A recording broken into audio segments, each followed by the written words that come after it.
የሰው ልጅ ወሬ ሲያወራ ቆይቶ ጓደኞቹ እንደወጡ መጀመሪያ የሚያደርገው ምንድን ነው? ስልኩን ከኪሱ ማውጣት ነው። ባሪያ መሆኑን የምታዩት በዚህ ነው። ሰው የስልኩ ባሪያ ነው። አሁን ከራሱ ነፃ መውጣት አልቻለም።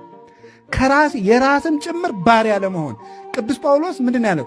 በዋጋ ተገዝታችኋልና የራሳችሁ አይደላችሁም፣ የሰው ባሪያም አትሁኑ ብሏል። መጀመሪያ ከራስ ባርነት መውጣት፣ ከራስ የምቾት ቀጠና ወጥቶ ማሰብ መቻል፣ ከራስ ቅርፍት መውጣት፣ እንደ እግዚአብሔር ማሰብ መቻል። አሁን ኢጎ የሚባለውን ነገር ይሄን ራስ ወዳድነትን ሰብሮ መውጣት፣ እሱን ነው ነፃነት ማለት እሱ ነው።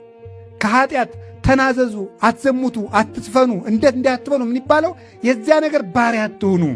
እናንተ ነፃ ፍጡራን ናችሁ። እግዚአብሔር ማንንም እንደማይገዛው አጋዚ እንደሆነ እናንተም አጋዛያን ናችሁ፣ ንጹዎች ናችሁ።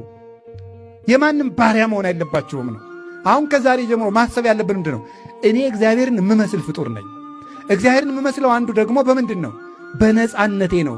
ስለዚህ የራሴ እንኳን ባሪያ መሆን የለብኝም። ከራሴ ራሱ ነፃ መውጣት አለብኝ ዛሬ ብለን ማሰብ አለብን።